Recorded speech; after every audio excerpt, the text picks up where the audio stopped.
Las enfermeras, aquellas figuras que están presentes en los momentos más vulnerables de nuestras vidas, también enfrentan situaciones que van más allá de lo explicable. En su día a día, no solo luchan contra enfermedades y el agotamiento, sino que también se topan con lo desconocido, lo que no tiene lógica, pero deja huellas profundas en sus vidas. Hoy te voy a contar 6 relatos de terror vividos por enfermeras, experiencias que te harán pensar que, en los hospitales, no todo es ciencia y medicina. Acompáñame y descubre estas impactantes historias que demuestran que el miedo no respeta batas blancas.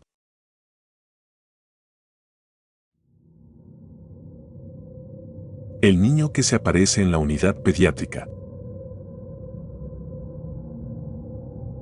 El Hospital Infantil de San Pedro es un lugar en el que la vida y la muerte coexisten de una manera peculiarmente íntima.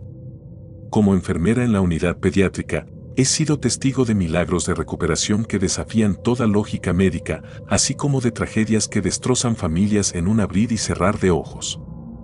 Desde que comencé a trabajar aquí, he aprendido a mantener una actitud profesional, una especie de coraza emocional que me permite cuidar de mis pequeños pacientes sin derrumbarme con cada noticia devastadora. Pero hace unos meses, algo ocurrió que rompió esa coraza, algo que cambió mi vida para siempre.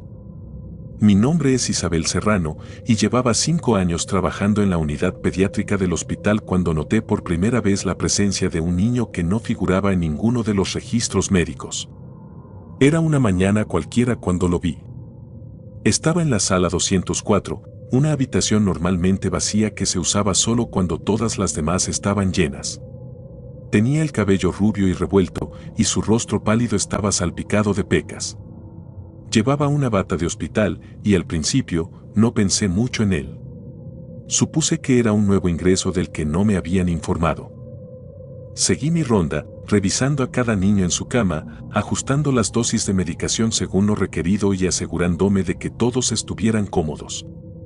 Al final de la mañana, me encontré de nuevo cerca de la sala 204. Decidí echar un vistazo rápido para ver cómo estaba el niño. Pero cuando entré en la habitación, la cama estaba vacía. Supuse que uno de mis compañeros lo había trasladado a otra área para hacerle algún procedimiento.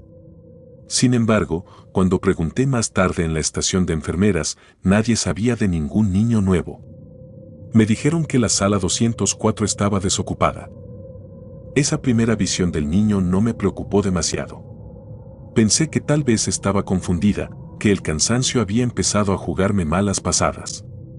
Después de todo, los turnos largos en la pediatría pueden ser agotadores, y no sería la primera vez que mi mente me jugaba una mala pasada.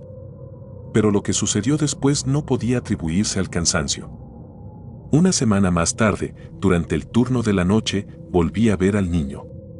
Estaba sentado en una esquina del pasillo, junto a la máquina expendedora. Me detuve y lo observé por un momento.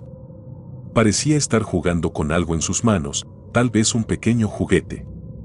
Lo curioso era que, aunque estaba claro que era un niño pequeño, su presencia no emitía el típico bullicio infantil. Estaba en silencio, completamente concentrado en lo que fuera que sostenía. Avancé hacia él, pero cuando me acerqué, simplemente no estaba allí. Un escalofrío me recorrió la espalda. Miré a mi alrededor, pero no había rastro del niño.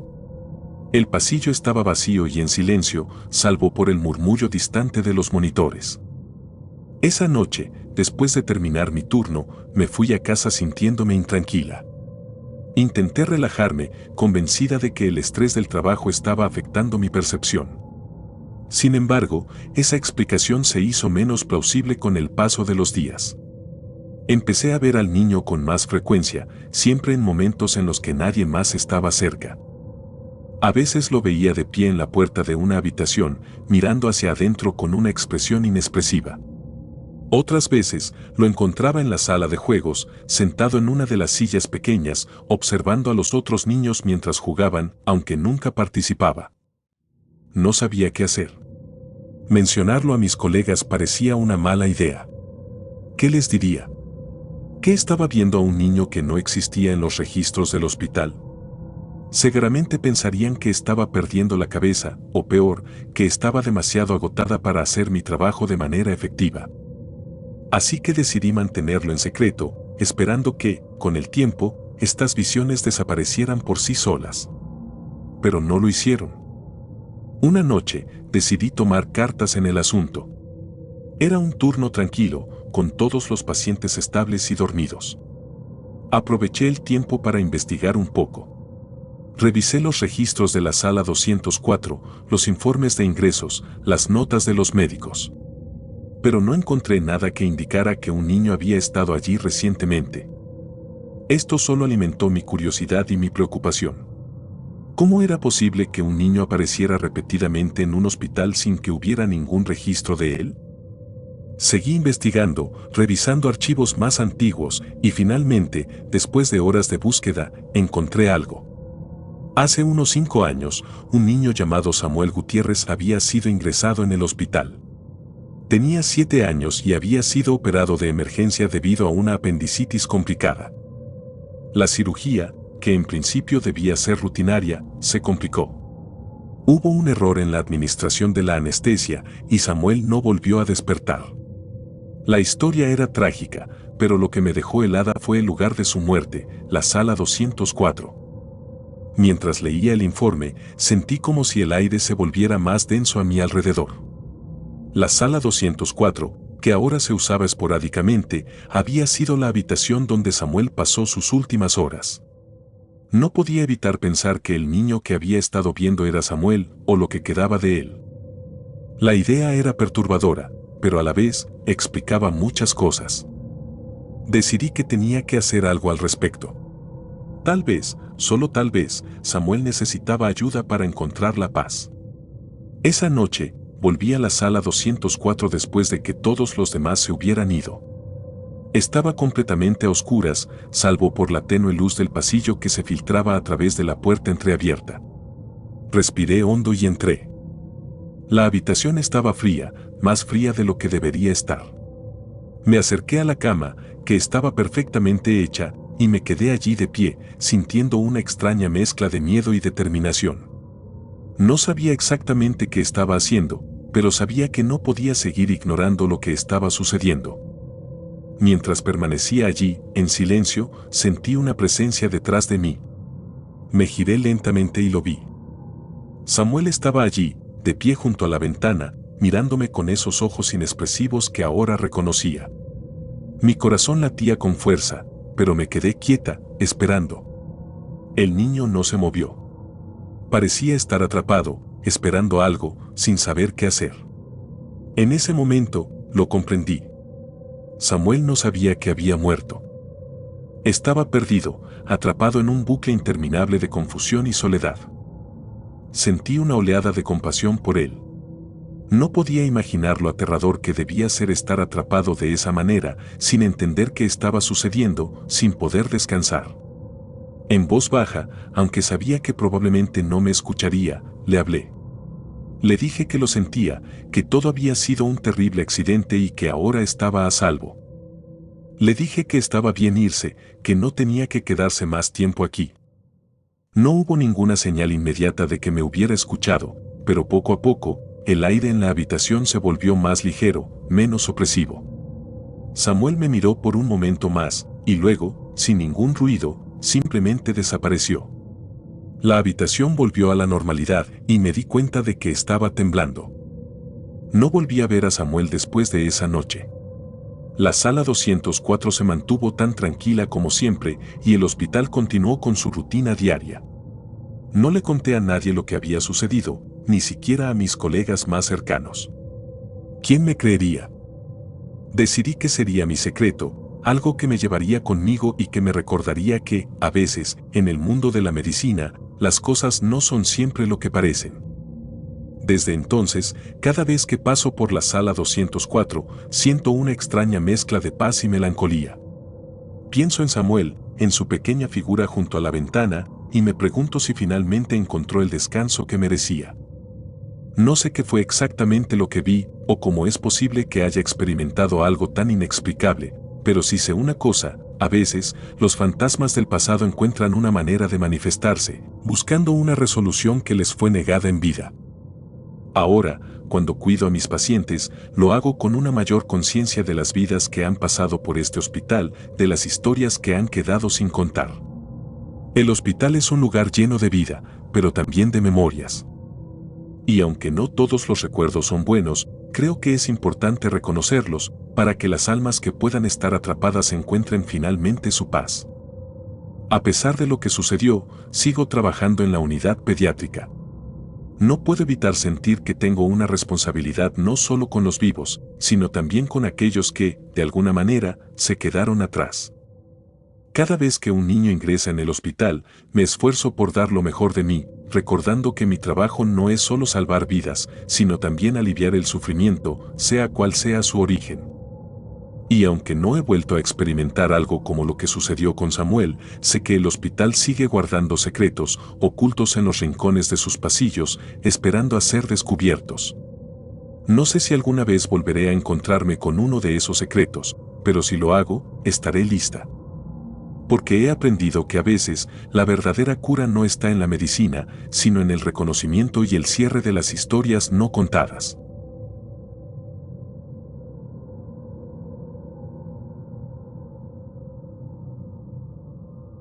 Las voces del pabellón psiquiátrico.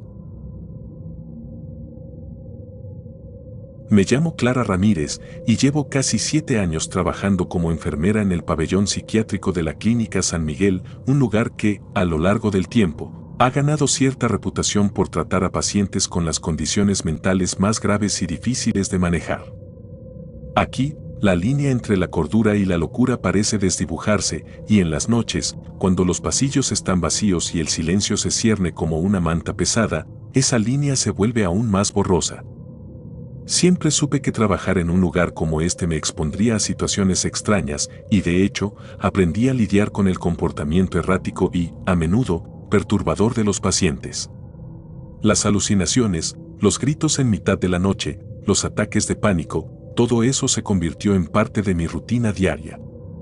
Pero lo que no podía prever era que, con el tiempo, el propio entorno del pabellón comenzaría a afectarme de maneras que nunca había imaginado. Todo empezó una noche fría de octubre, en uno de esos turnos en los que el reloj parece moverse más lentamente de lo normal. Era alrededor de la medianoche y estaba revisando a los pacientes, asegurándome de que todos estuvieran estables. La mayoría dormía, pero algunos, como era habitual, permanecían inquietos, murmurando para sí mismos, atrapados en sus propios mundos internos. Mientras caminaba por el pasillo del ala norte, donde se encontraban los pacientes más severos, sentí un escalofrío que me recorrió la espalda. Al principio, lo atribuí al frío, pero pronto me di cuenta de que había algo más. Había algo en el aire, una sensación de inquietud que no podía explicar. Fue entonces cuando escuché el primer susurro. Era un sonido bajo, casi imperceptible, que parecía provenir de todas partes y de ninguna al mismo tiempo. Me detuve, tratando de localizar su origen, pero el pasillo estaba vacío, salvo por el débil resplandor de las luces de emergencia. El susurro continuó, una mezcla de palabras ininteligibles que me hicieron sentir incómoda, aunque no podía decir exactamente por qué. Me sacudí la sensación y continué con mi ronda, tratando de concentrarme en mi trabajo. Pero a medida que avanzaba la noche, los susurros se hicieron más frecuentes, más claros. Cada vez que pasaba por el ala norte, los escuchaba, como si alguien estuviera hablando justo detrás de mí. Me giraba, esperando encontrar a alguien, pero siempre estaba sola. El sonido se adhería a mi mente, no importaba cuánto intentara ignorarlo. Era un murmullo constante, como si las paredes mismas del pabellón me estuvieran hablando. Traté de racionalizarlo, de convencerme de que era solo mi mente jugando conmigo, quizás debido al cansancio acumulado. Después de todo, trabajar en un pabellón psiquiátrico no era fácil, y los turnos nocturnos podían ser agotadores. Sin embargo, lo que más me inquietaba era que los susurros no eran simplemente ruidos sin sentido. Con el tiempo, comencé a distinguir palabras, frases que parecían dirigidas a mí, y lo más perturbador de todo, eran frases que hacían referencia a cosas de mi pasado, secretos que había enterrado hace mucho tiempo. Uno de los primeros susurros claros que escuché me dejó helada. ¿Recuerdas a Julia? Julia era una amiga de la infancia, alguien con quien había perdido contacto hacía años. Lo extraño era que no había pensado en ella en mucho tiempo y no tenía idea de por qué ese nombre surgiría en mi mente en medio de un turno nocturno. Traté de ignorarlo, pero los susurros continuaron, mencionando otros nombres, otros recuerdos que creía haber olvidado. Con cada turno nocturno que pasaba, los susurros se volvían más personales, más insistentes. Comenzaron a mencionarme eventos que me hacían sentir una profunda incomodidad, como si alguien estuviera hurgando en mi mente, sacando a la luz los momentos más oscuros de mi vida. Los susurros me hablaban de errores que había cometido, de culpas que había cargado en silencio, y de miedos que nunca había compartido con nadie. Y siempre, mencionaban a Julia, preguntándome si la recordaba, si sabía lo que había pasado con ella. Conforme los días se convirtieron en semanas, empecé a notar un patrón. Los susurros eran más intensos cuando me acercaba a ciertos pacientes, especialmente aquellos en el ala norte. Uno de ellos, un hombre llamado Andrés, diagnosticado con esquizofrenia paranoide, solía mirarme con una expresión de comprensión cada vez que entraba en su habitación. Era como si supiera lo que estaba escuchando, como si él también pudiera oír los susurros que me atormentaban. Había algo en Andrés que me perturbaba profundamente. Sus ojos, siempre alerta, me seguían mientras trabajaba en su habitación y su silencio era más inquietante que cualquier grito o delirio que hubiera presenciado en otros pacientes. Comenzó a ocurrir cada vez que me acercaba a él, los susurros se volvían más intensos, más claros.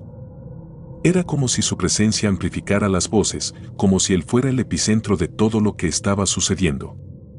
Un día, mientras revisaba sus signos vitales, los susurros se volvieron tan fuertes que casi me sentí mareada. Esta vez, no eran solo susurros, eran voces claras, hablándome en un tono que era a la vez familiar y aterrador. Me decían que todo lo que estaba sucediendo era mi culpa, que yo había despertado algo en ese lugar, algo que había estado dormido durante años.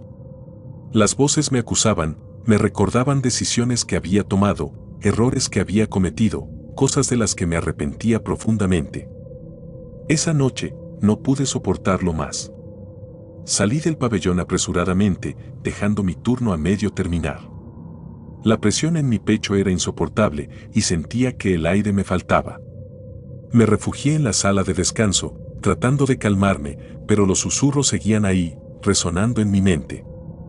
Era como si se hubieran incrustado en mi cabeza, una presencia que no podía escapar. Pasé los días siguientes sumida en una especie de niebla. Mi mente no podía dejar de repasar los susurros, las voces que parecían saber tanto sobre mí. Comencé a dudar de mi propia cordura, preguntándome si estaba empezando a mostrar signos de la misma locura que veía en los pacientes que cuidaba. Pero al mismo tiempo, no podía ignorar la sensación de que lo que estaba experimentando era real, de que había algo en ese pabellón que estaba conectado a mí de una manera que no lograba comprender. Decidí que necesitaba respuestas. Empecé a investigar el pabellón, buscando en archivos antiguos y preguntando discretamente a los compañeros más veteranos. Descubrí que el ala norte había sido cerrada durante años antes de que yo empezara a trabajar allí, debido a un incidente que nadie quería discutir abiertamente. Había rumores de que un paciente se había suicidado en circunstancias extrañas y que desde entonces esa ala había sido evitada por todos. Mi investigación me llevó a un nombre que no esperaba encontrar, Julia Ramírez. Mi amiga de la infancia, la misma cuyo nombre había escuchado en los susurros. Descubrí que había sido paciente en ese pabellón, ingresada cuando tenía apenas 15 años. Los registros no eran claros sobre lo que le había sucedido, solo mencionaban una muerte accidental en circunstancias que nunca fueron del todo explicadas. La revelación me dejó aturdida. Julia y yo habíamos perdido contacto cuando éramos adolescentes y siempre había asumido que se había mudado o que simplemente habíamos tomado caminos separados. Nunca imaginé que hubiera terminado en un lugar como este y mucho menos que hubiera muerto aquí. Todo comenzó a encajar en mi mente de una manera perturbadora, los susurros, las voces, los recuerdos que surgían de repente. Era como si el pabellón me estuviera diciendo algo que necesitaba saber. Volví a mi turno esa noche con una mezcla de miedo y determinación. Sentía que estaba a punto de descubrir algo que cambiaría mi vida para siempre, aunque no sabía si estaba preparada para enfrentarlo. Mientras caminaba por el pasillo del ala norte, los susurros se hicieron más fuertes, más insistentes. Me hablaban de Julia, de lo que había sufrido, de cómo había terminado en ese lugar, sola y asustada. Cuando entré en la habitación de Andrés, el aire era denso, pesado con una sensación de inminente revelación. Sentía que las paredes mismas estaban observándome, esperando a que entendiera lo que debía hacer. Los susurros alcanzaron un crescendo, y de repente, todo quedó claro. No era Andrés quien amplificaba las voces, sino que él era el conducto, la conexión entre este mundo y el siguiente. En su locura, había abierto una puerta que no debía haber sido abierta, permitiendo que las voces de los muertos, las almas inquietas atrapadas en este lugar, se comunicaran conmigo. La verdad me golpeó con la fuerza de un tren. Julia había muerto aquí, y su espíritu, junto con el de otros que habían sufrido destinos similares, estaba atrapado, incapaz de encontrar descanso. Y de alguna manera, yo era la clave, el vínculo que podría liberarlos o condenarlos a permanecer en ese limbo para siempre. Salí de la habitación de Andrés sintiéndome vacía y llena de terror al mismo tiempo. Los susurros comenzaron a desvanecerse, pero su mensaje quedó claro en mi mente. Tenía que hacer algo, aunque no sabía qué. Todo lo que había conocido, todo en lo que había creído, se desmoronaba ante mis ojos, reemplazado por una verdad que desafiaba toda lógica. Ahora, cada vez que entro al pabellón, siento que estoy caminando sobre terreno sagrado, un lugar donde las fronteras entre este mundo y el siguiente son peligrosamente finas. Sigo trabajando allí, aunque ya no soy la misma persona que era antes. Los susurros aún me siguen, aunque han cambiado, se han vuelto más suaves, menos acusatorios. Pero siempre están ahí, recordándome que hay cosas en este mundo que no podemos entender, cosas que acechan en los rincones más oscuros de nuestra mente. Y aunque trato de seguir adelante, de cumplir con mi deber como enfermera, sé que nunca podré escapar por completo de las voces que habitan en las sombras de la Clínica San Miguel. No sé cuánto tiempo más podré soportarlo, pero por ahora, sigo adelante, esperando que algún día las voces encuentren la paz que tanto anhelan y que tal vez, solo tal vez, me dejen encontrar la mía.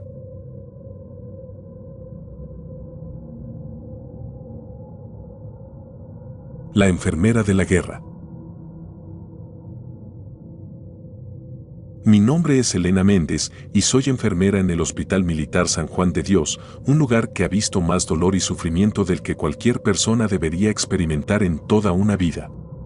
Este hospital, con su imponente estructura de concreto y pasillos interminables, ha sido el refugio de soldados heridos durante décadas. Aquí es donde la guerra deja su marca más profunda, no solo en los cuerpos de los hombres que traen desde el frente, sino también en los espíritus de quienes los cuidamos. Mi trabajo, aunque agotador, me ha dado un propósito en la vida. Desde que me uní al hospital hace casi 10 años, he aprendido a lidiar con el horror de la guerra, con la sangre, las amputaciones y el constante eco de los gritos de dolor. Pero hace unos meses, algo cambió. Algo que me hizo cuestionar mi cordura y todo lo que creía saber sobre la vida y la muerte. Todo comenzó una noche de verano, en uno de esos turnos que parecen interminables. Los heridos llegaban en oleadas, transportados en camillas desde las ambulancias que no paraban de llegar. Había una batalla encarnizada en algún lugar al otro lado del país y los soldados heridos llenaban cada rincón disponible del hospital. La sangre cubría el suelo y los médicos y enfermeras trabajábamos sin descanso, luchando contra el reloj para salvar tantas vidas como fuera posible. Esa noche en particular, estaba asignada a la unidad de cuidados intensivos, una sala lúgubre donde el olor a desinfectante apenas lograba enmascarar el hedor de la muerte inminente. Los monitores emitían sus pitidos regulares y las máquinas respiratorias trabajaban incansablemente para mantener con vida a los soldados que habían sufrido las peores heridas. No era un lugar donde la esperanza tuviera mucho espacio para existir. Mientras me ocupaba de uno de los pacientes, un joven que había perdido ambas piernas a causa de una mina terrestre, noté algo extraño en el pasillo. Era una figura, apenas visible en la penumbra, moviéndose lentamente, como si buscara algo o a alguien. Al principio, pensé que era uno de los soldados que había salido de su cama, tal vez en un estado de confusión o delirio. Dejo al paciente en manos de otra enfermera y me dirigí hacia la figura para ayudarle a regresar a su habitación. Cuando me acerqué, el aire se volvió pesado, frío, y una sensación de incomodidad se apoderó de mí. Llamé al hombre, pero no respondió. Cuando finalmente llegué lo suficientemente cerca como para distinguir sus rasgos, me quedé helada. Era un soldado, pero su uniforme estaba desgarrado y cubierto de sangre. Su rostro, pálido y demacrado, tenía una expresión de profundo sufrimiento. Lo que más me perturbó fue la mirada en sus ojos, vacía, sin vida, como si no estuviera realmente allí. El soldado se detuvo frente a una puerta, giró la cabeza hacia mí y, por un breve instante, sus ojos se encontraron con los míos. Entonces, en un parpadeo, simplemente desapareció. No hubo sonido, no hubo movimiento, solo el vacío que dejó en el pasillo oscuro. Mi corazón latía con fuerza y una oleada de pánico subió por mi garganta. Me quedé quieta, incapaz de moverme o pensar con claridad, intentando procesar lo que acababa de suceder. Pasaron varios minutos antes de que pudiera obligarme a dar la vuelta y regresar a la unidad. Mi mente buscaba explicaciones, tal vez había sido un truco de la luz, tal vez estaba tan cansada que mi cerebro había jugado una mala pasada. Pero algo en el fondo de mi ser sabía que lo que había visto era real, aunque no podía entender cómo o por qué. Esa noche, apenas dormí. Cuando finalmente logré cerrar los ojos, fui atormentada por pesadillas en las que veía al soldado una y otra vez, su rostro desencajado, sus ojos vacíos, mirándome desde la oscuridad. Al día siguiente, volví al hospital con una sensación de aprensión que no podía sacudirme. Durante el día, todo parecía normal y empecé a convencerme de que tal vez solo había sido el agotamiento. Pero cuando la noche volvió a caer, las cosas cambiaron. Estaba revisando a un paciente que acababa de ser operado cuando, desde el rabillo del ojo, vi algo moverse en el pasillo. Al principio, intenté ignorarlo, diciéndome que no debía dejarme llevar por la imaginación. Pero la sensación de que alguien estaba allí, observándome, se hizo tan fuerte que finalmente me giré para mirar. Ahí estaba, otro soldado. Su uniforme estaba empapado en sangre, con un gran agujero en el pecho que dejaba ver el tejido desgarrado. Caminaba lentamente, con la cabeza gacha, como si cargara un peso insoportable. Al igual que el primero, parecía no tener una dirección clara, vagando sin rumbo fijo por los pasillos vacíos.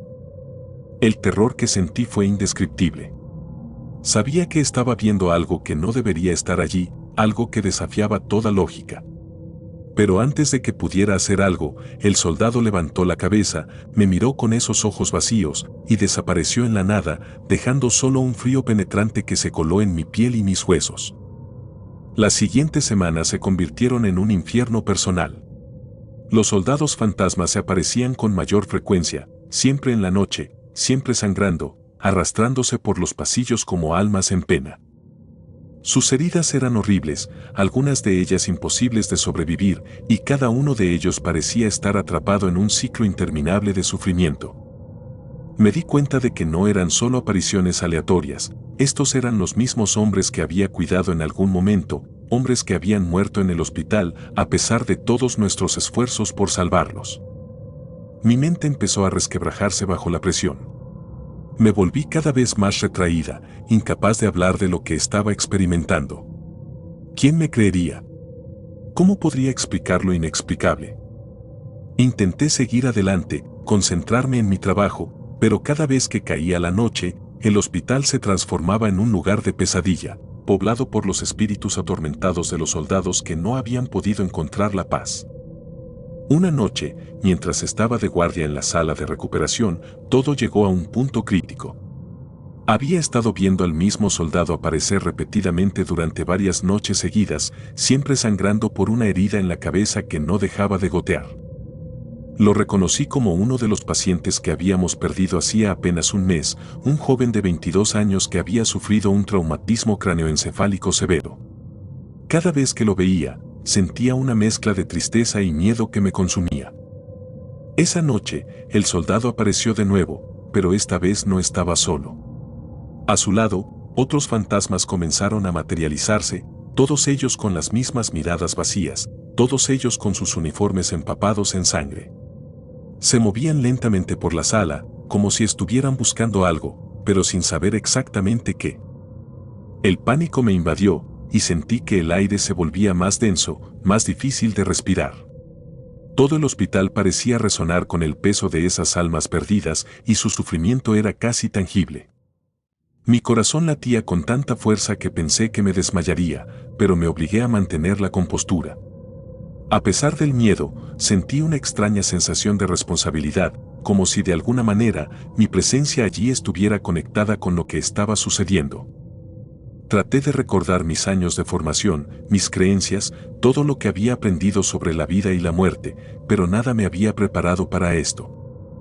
Finalmente, los fantasmas comenzaron a desvanecerse, uno por uno, desapareciendo en la oscuridad de los pasillos. El silencio que quedó fue aún más aterrador que su presencia, y el frío, que se había vuelto insoportable, empezó a ceder lentamente. Me quedé sola en la sala, temblando y sintiendo que había presenciado algo que no pertenecía a este mundo. Esa fue la última noche que trabajé en el Hospital Militar San Juan de Dios.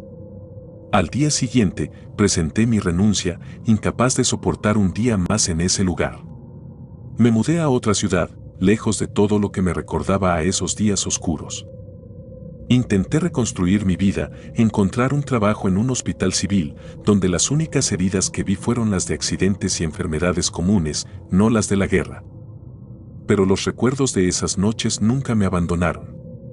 A veces, en la quietud de la madrugada, cierro los ojos y veo de nuevo los pasillos del hospital, los fantasmas de los soldados vagando sin rumbo, atrapados en su sufrimiento eterno. Me pregunto si alguna vez encontrarán la paz que tanto necesitan, o si seguirán caminando por los corredores del hospital, esperando la ayuda que nunca llegará. Mi vida ha cambiado irremediablemente. Ya no soy la misma persona que una vez fue capaz de enfrentar la guerra sin pestañear. Ahora, llevo conmigo el peso de las almas.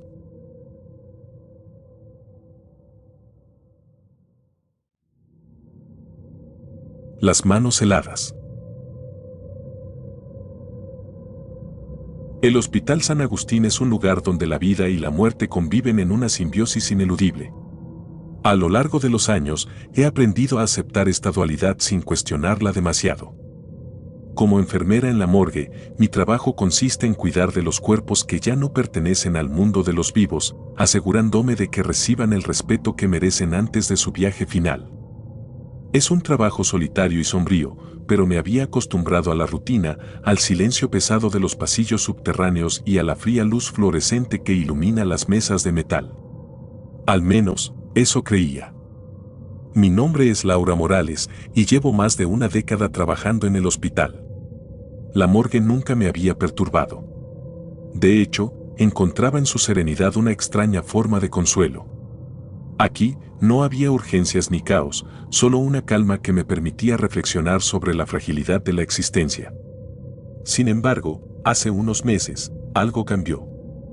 Algo empezó a acecharme en ese lugar que solía considerar un refugio de tranquilidad. Todo comenzó una noche, al final de mi turno. Estaba terminando de revisar los registros, asegurándome de que cada cuerpo estuviera identificado correctamente antes de que el personal de la funeraria llegara a recogerlos. Había 3 cuerpos en la morgue esa noche, todos víctimas de un accidente automovilístico ocurrido en las afueras de la ciudad. Una familia completa, trágicamente interrumpida en su viaje de regreso a casa. El esposo, la esposa y su hija de 6 años. Mientras me acercaba a la primera mesa, un frío repentino me envolvió, como si una ráfaga de aire helado hubiera atravesado la sala. Me detuve en seco, confundida. La morgue siempre había sido fría, pero esto era diferente, más intenso, casi antinatural. Era un frío que se sentía en los huesos, en la médula. Decidí ignorarlo y continué con mi trabajo, asumiendo que tal vez el sistema de ventilación había comenzado a funcionar con más fuerza. Pero a medida que avanzaba de una mesa a otra, el frío se hacía más intenso, concentrándose alrededor del cuerpo de la niña. Me esforcé por no darle demasiada importancia, aunque una parte de mí no podía sacudirse la incomodidad creciente. Esa noche, al llegar a casa, el cansancio me venció rápidamente, pero mi sueño fue inquieto. Soñé con la morgue, con la niña en la mesa de metal. En mi sueño, ella estaba despierta, con los ojos abiertos y vacíos, mirándome fijamente. Me desperté sudando, con el corazón acelerado, aunque la habitación estaba helada. No pude volver a dormir, y pasé el resto de la noche preguntándome si me estaba volviendo paranoica. Las siguientes noches fueron aún más perturbadoras. Cada vez que entraba en la morgue, el frío se hacía más intenso, y siempre se centraba en torno al cuerpo de la niña. Mis manos se entumecían al tocar la tabla donde reposaba, y sentía una presión en el pecho, como si el aire mismo estuviera cargado con una presencia que no lograba comprender. Me encontraba cada vez más reacia a entrar sola en la sala, pero no tenía opción. Este era mi trabajo, y no podía permitirme el lujo de ceder al miedo. Un viernes por la noche, mientras preparaba los cuerpos para ser recogidos al día siguiente, algo sucedió que jamás olvidaré. Estaba revisando el cuerpo de la madre cuando el frío volvió, esta vez más penetrante que nunca. De repente, las luces parpadearon y un crujido extraño resonó en la habitación. Me quedé paralizada, escuchando, intentando descifrar de dónde provenía el sonido. Parecía emanar de la mesa donde yacía la niña. Cautelosamente, me acerqué a la mesa, mi respiración acelerándose con cada paso. El aire se sentía más pesado, casi como si estuviera caminando bajo el agua. Al llegar, noté que el cuerpo de la niña parecía diferente, como si su posición hubiera cambiado ligeramente desde la última vez que la vi. Intenté convencerme de que era solo mi imaginación, pero cuando extendí la mano para ajustar la sábana que la cubría, sentí un escalofrío que me recorrió toda la columna vertebral. En ese instante, las luces se apagaron por completo, sumiéndome en una oscuridad total. Mi corazón martillaba en mi pecho, y el pánico comenzó a apoderarse de mí. Estaba atrapada en la morgue, rodeada de cuerpos, en la más completa oscuridad. Intenté moverme, pero mis piernas no respondían, como si el frío las hubiera congelado en su lugar. Entonces, en medio de la oscuridad, escuché un susurro. Un sonido bajo, casi imperceptible, pero inconfundible. Era la voz de una niña. El susurro se repitió, más fuerte esta vez, pero no lograba entender lo que decía. Quería correr, salir de allí, pero el miedo me mantenía anclada al suelo. Finalmente, reuní el valor suficiente para moverme y busqué a tientas mi linterna. Mis manos temblaban tanto que casi la dejé caer varias veces antes de encenderla. Cuando la luz finalmente iluminó la sala, el susurro cesó y las luces volvieron a encenderse con un zumbido. Miré alrededor, esperando ver algo fuera de lugar, pero todo parecía normal. Los cuerpos seguían en sus mesas, inmutables, pero el frío persistía, aún más intenso que antes. Terminé mi trabajo lo más rápido que pude, evitando mirar de nuevo a la niña, y me dirigí a la salida, sintiendo que algo me observaba desde la oscuridad. Esa noche, cuando llegué a casa, no pude dormir. La imagen de la morgue en la oscuridad, el susurro, el frío que parecía envolverme, todo se repetía en mi mente una y otra vez. Sabía que algo estaba mal, algo que no podía explicar ni entender. Durante el fin de semana, intenté distraerme, evitar pensar en lo que había sucedido, pero la ansiedad no me dejaba en paz. Temía el regreso al hospital, temía lo que podría encontrar la próxima vez que estuviera sola en la morgue. El lunes, volví al trabajo con una sensación de aprensión que nunca antes había sentido. Al llegar a la morgue, noté que el frío se había intensificado. No era solo una sensación física, sino una presencia, algo que se sentía vivo, pero no en el sentido que conocemos. Decidí no acercarme demasiado a la mesa de la niña y concentrarme en los otros cuerpos que habían llegado durante el fin de semana. Sin embargo, la presión en mi pecho se hizo más fuerte a medida que avanzaba la noche y el susurro volvió, esta vez más claro. Mi corazón se aceleró cuando finalmente entendí lo que decía. Era una sola palabra, repetida una y otra vez, como un lamento: ayúdame. El susurro venía de todas partes, resonando en las paredes frías de la morgue. Intenté ignorarlo, concentrarme en mi trabajo, pero cada vez que lo escuchaba, sentía como si el frío me drenara la energía, como si la presencia invisible estuviera alimentándose de mi miedo. Esa noche, no pude completar mi turno. Me encontraba temblando, incapaz de pensar con claridad, y supliqué a una compañera que me reemplazara antes de salir corriendo del hospital. Pasé el resto de la noche en vela, con la sensación de que el susurro aún me seguía, repitiendo esa palabra en mi mente. Al día siguiente, hablé con un colega sobre lo que había estado experimentando. No entré en detalles, pero mencioné que la morgue se sentía diferente, que el frío era más intenso y que había notado cosas extrañas. Me miró con una mezcla de incredulidad y preocupación, pero no dijo nada. Después, decidí investigar más sobre la familia que había muerto en el accidente. Descubrí que la niña había sobrevivido al impacto inicial, pero murió en el hospital después de varias horas de agonía.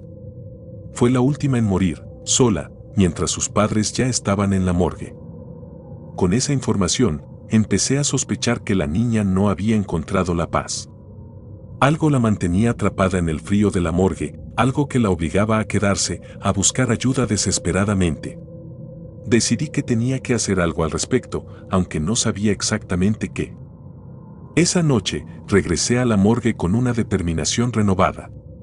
Había traído una vela y un rosario, no porque fuera particularmente religiosa, sino porque necesitaba algún tipo de consuelo, algo que me hiciera sentir menos vulnerable. Encendí la vela y la coloqué junto a la mesa de la niña, recitando una oración que recordaba de mi infancia. El frío era casi insoportable y el susurro se hizo más fuerte, pero continué, rogando por que esto ayudara de alguna manera. A medida que recitaba la oración, el susurro se transformó en un sollozo, un llanto desgarrador que resonaba en la sala. Mi propia voz temblaba, pero no me detuve. Sentí que, de alguna manera, estaba comunicándome con la niña, diciéndole que podía irse, que estaba bien dejar este mundo atrás. Finalmente, el llanto cesó y el frío comenzó a disiparse, lentamente, como el humo de la vela que se extinguía. La morgue volvió a su estado habitual, fría pero soportable, y por primera vez en semanas, sentí una paz que había olvidado que existía. No volví a experimentar el frío inusual después de esa noche, ni los susurros o el llanto. La morgue volvió a ser un lugar de serenidad para mí, aunque con una nueva comprensión del peso que la muerte puede dejar atrás. No hablé de esto con nadie, ni siquiera con mis colegas más cercanos. Era una experiencia que necesitaba guardar para mí, una que me recordaba la fragilidad del equilibrio entre la vida y la muerte y el poder de lo desconocido. Ahora, cuando trabajo en la morgue, lo hago con un respeto renovado, no solo por los cuerpos que cuido, sino también por las almas que, tal vez, aún deambulan entre nosotros, buscando descanso. El Hospital San Agustín sigue siendo un lugar de trabajo, un lugar donde la ciencia y la medicina rigen la mayoría de las cosas, pero sé que hay más en este mundo de lo que podemos ver o entender. Y a veces, en los momentos más oscuros y fríos, esas otras realidades se manifiestan, recordándonos que, aunque la vida termina, las historias no siempre lo hacen.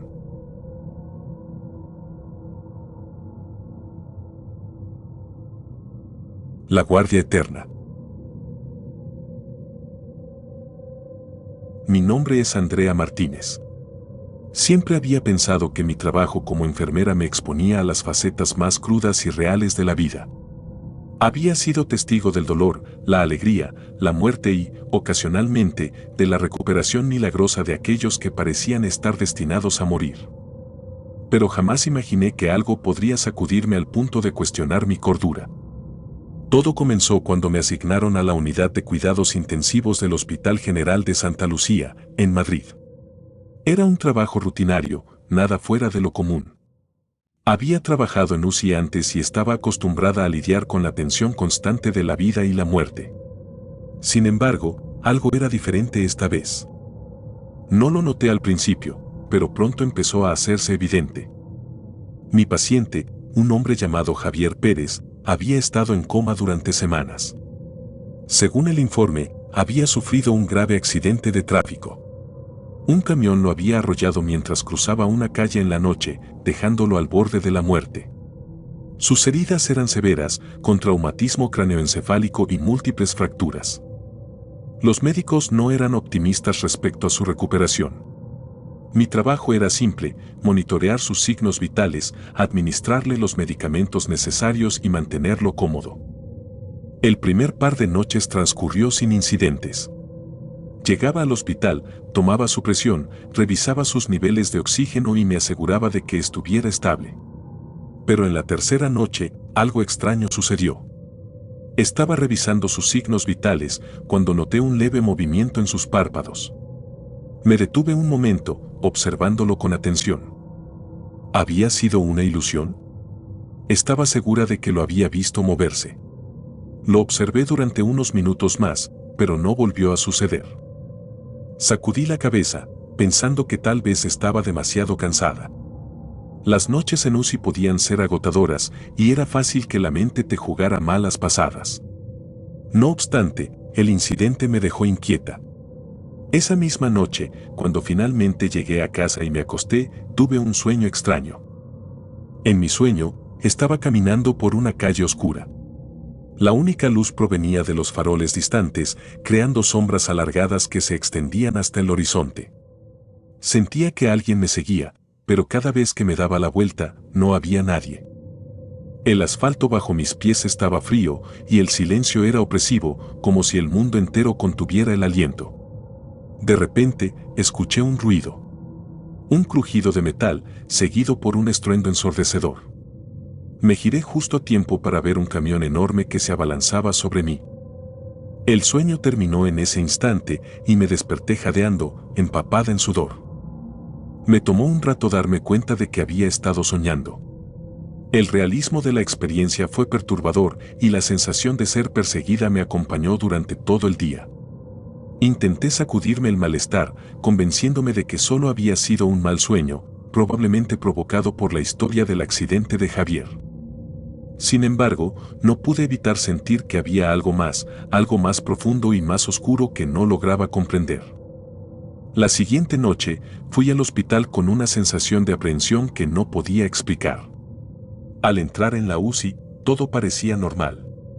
Los monitores emitían sus pitidos rítmicos, las luces fluorescentes brillaban con la frialdad habitual y Javier yacía inmóvil en su cama, conectado a un sinfín de máquinas.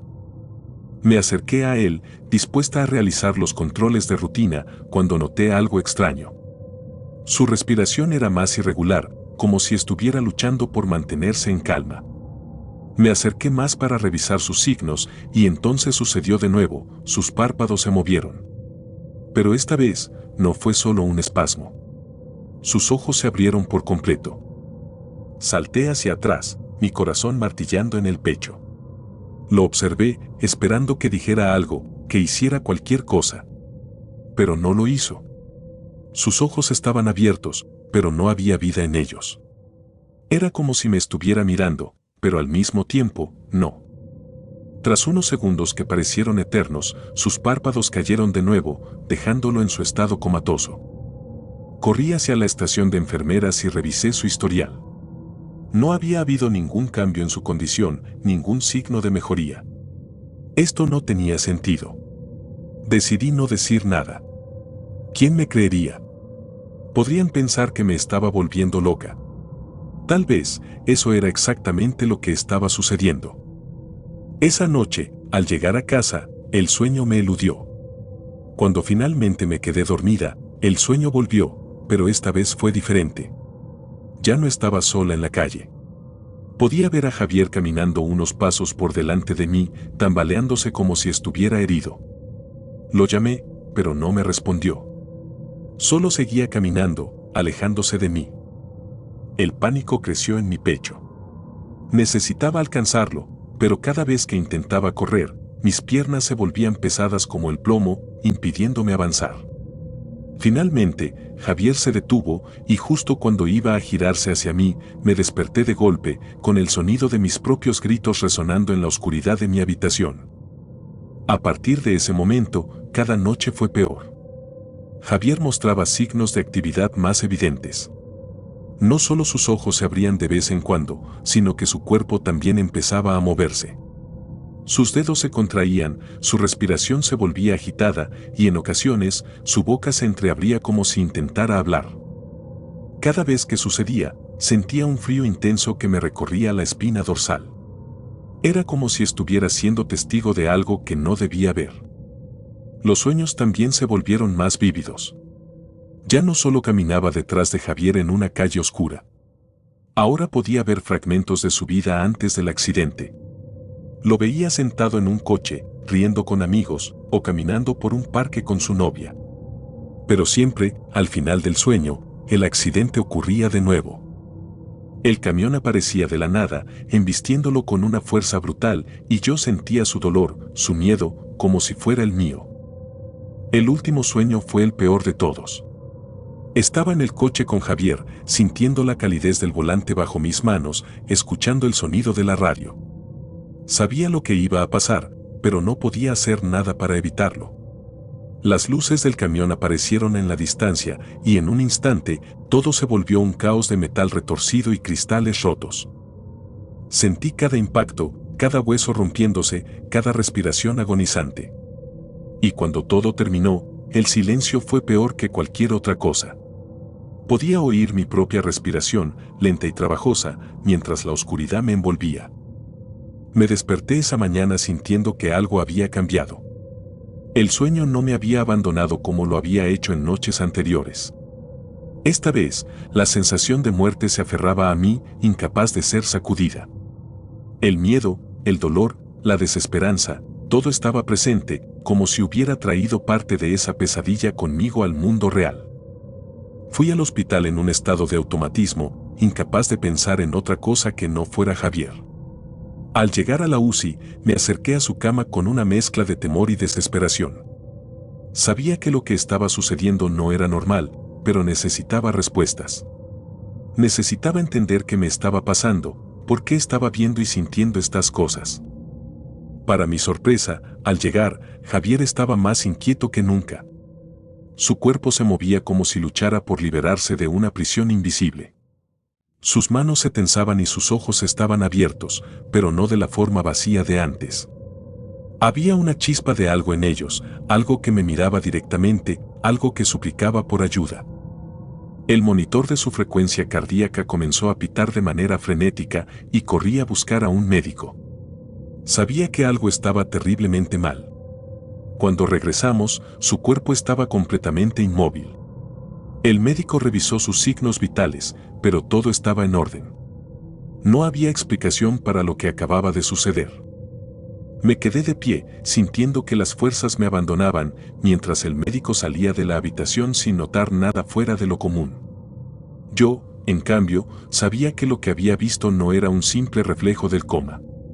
Javier estaba atrapado en un lugar entre la vida y la muerte, y de alguna manera me había arrastrado con él. Esa noche, decidí que no podía seguir así. Me sentía como si estuviera perdiendo el control de mi mente, como si estuviera a punto de caer en un abismo del que no había retorno. Así que, al terminar mi turno, fui a la capilla del hospital. No soy una persona particularmente religiosa, pero necesitaba encontrar algún tipo de paz, algo que me devolviera a la realidad. Me senté en el banco, rodeada de un silencio casi absoluto, y cerré los ojos. Recé, o intenté hacerlo. Pedí fuerza, claridad y sobre todo, una salida a esta pesadilla. Cuando abrí los ojos, sentí un peso en mi pecho, pero no era el tipo de alivio que esperaba. Era como si algo, o alguien, estuviera allí conmigo. Regresé a la UCI, sabiendo que tenía que enfrentar lo que fuera que estaba ocurriendo. Al entrar en la habitación de Javier, el aire se sentía denso, pesado. Lo miré por un largo rato, esperando algún movimiento, algún signo de que estuviera consciente de mi presencia. Nada sucedió, y una parte de mí comenzó a relajarse, pensando que tal vez todo había terminado. Pero entonces, el monitor de Javier comenzó a emitir un pitido agudo. Su frecuencia cardíaca se disparó y sus ojos se abrieron de golpe, mirándome fijamente. Sentí que mi propio corazón se detenía cuando su mano se alzó ligeramente del colchón, como si intentara alcanzarme. El frío se apoderó de la habitación y en ese instante, lo supe, Javier no estaba solo. Algo más estaba allí, algo que lo mantenía atrapado entre la vida y la muerte y que ahora me tenía en su mira. De repente, el monitor dejó de pitar. Javier se desplomó en la cama, su mano cayendo inerte a su lado. El silencio que siguió fue ensordecedor. Todo había terminado tan rápido como había comenzado. Sin embargo, la sensación de opresión no me abandonaba. Me acerqué lentamente a la cama y lo miré, esperando ver algún signo de vida, pero solo encontré el rostro tranquilo de un hombre en coma. Esa fue la última vez que trabajé en la UCI. No podía seguir enfrentando lo que allí sucedía, no cuando la línea entre la vida y la muerte se había vuelto tan borrosa para mí. No sé qué era lo que Javier vio en esos últimos momentos, y tal vez nunca lo sabré.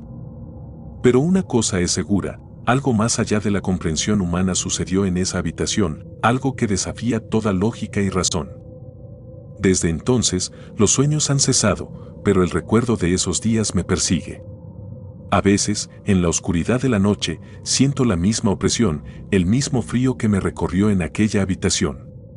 Y aunque intento convencerme de que fue solo mi mente jugándome una mala pasada, una parte de mí sabe que no es así.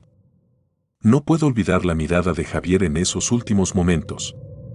No era solo la de un hombre atrapado en un cuerpo inmóvil. Era la mirada de alguien que había visto algo más allá, algo que lo aterrorizó hasta lo más profundo de su ser y que ahora me acecha, esperando el momento adecuado para reclamarme también.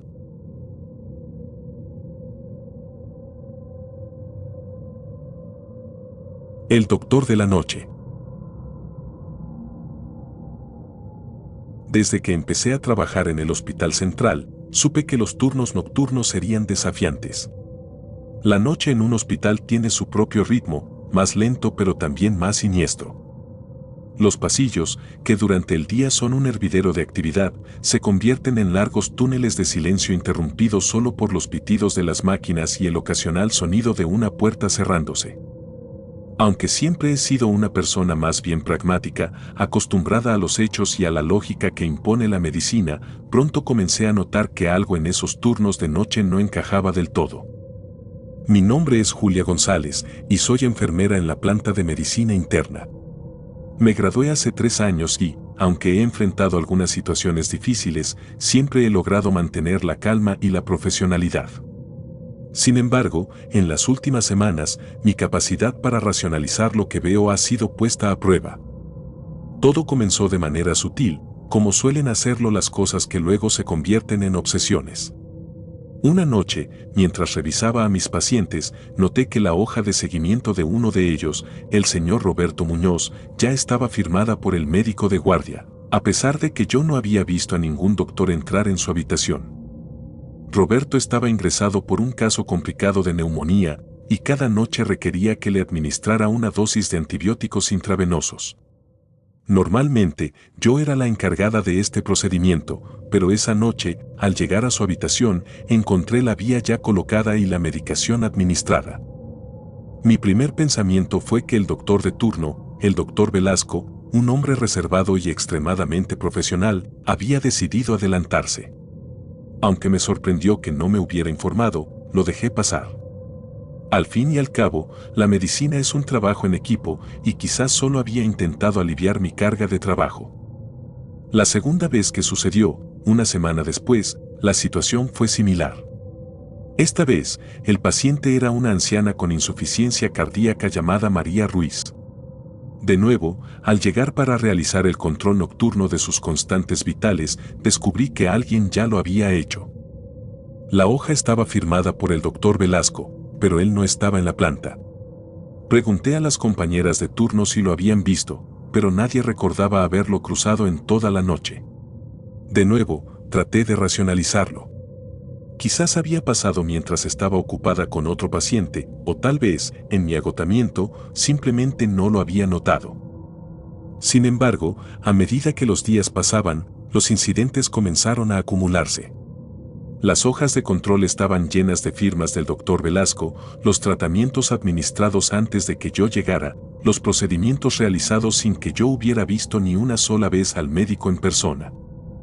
Me encontré cada vez más confundida, y un sentimiento de inquietud comenzó a instalarse en mi mente. Sabía que los turnos nocturnos podían distorsionar la percepción del tiempo, pero esto era diferente. Algo no cuadraba y mi intuición me decía que no debía ignorarlo. Decidí que necesitaba respuestas. En mi siguiente turno de noche me propuse observar más de cerca.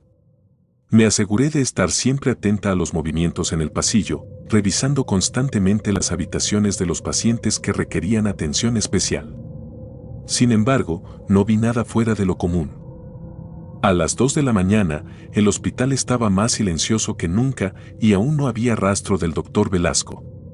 Cuando finalmente revisé al señor Muñoz, vi que, una vez más, el procedimiento se había realizado sin mi intervención. La hoja estaba firmada, pero esta vez, el detalle que me llamó la atención fue la hora anotada, 1:45 de la mañana.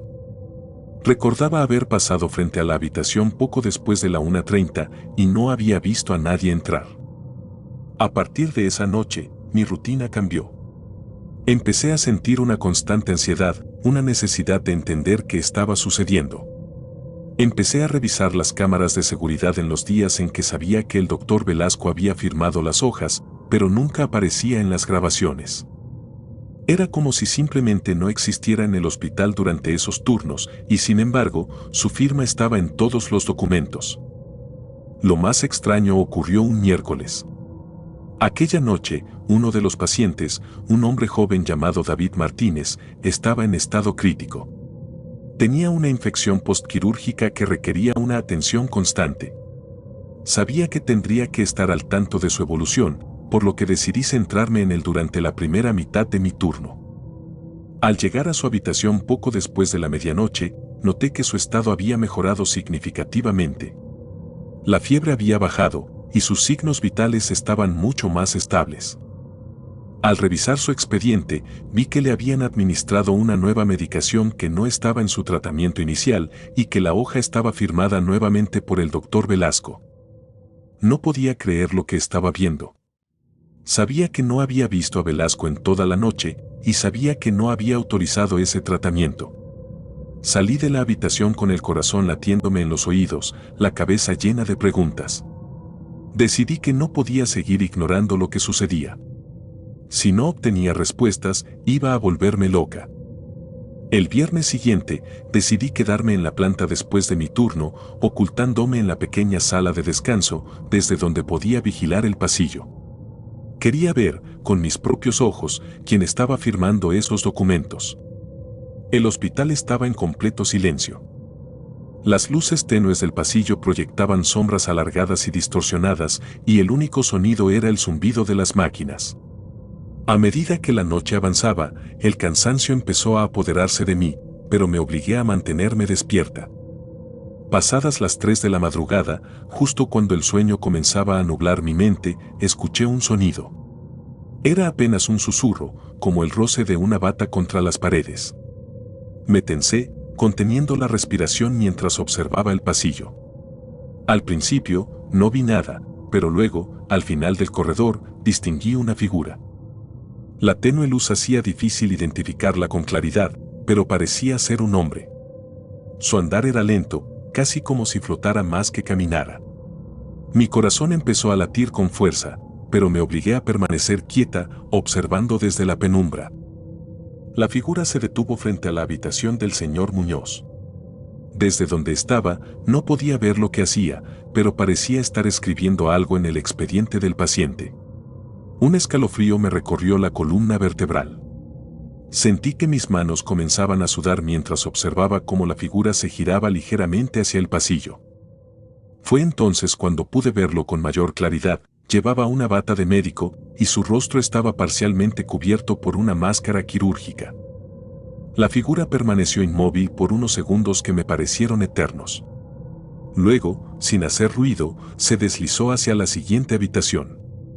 Mi mente estaba en un estado de confusión y terror. Sabía que el doctor Velasco no estaba de guardia esa noche, pero la figura que veía era claramente la de un médico. ¿Quién era entonces? ¿Qué estaba haciendo en la planta a esas horas, firmando documentos que no debería estar firmando? Sin poder contener la mezcla de miedo y curiosidad, decidí seguirlo. Manteniéndome a cierta distancia, me deslicé fuera de la sala de descanso, asegurándome de no hacer ruido.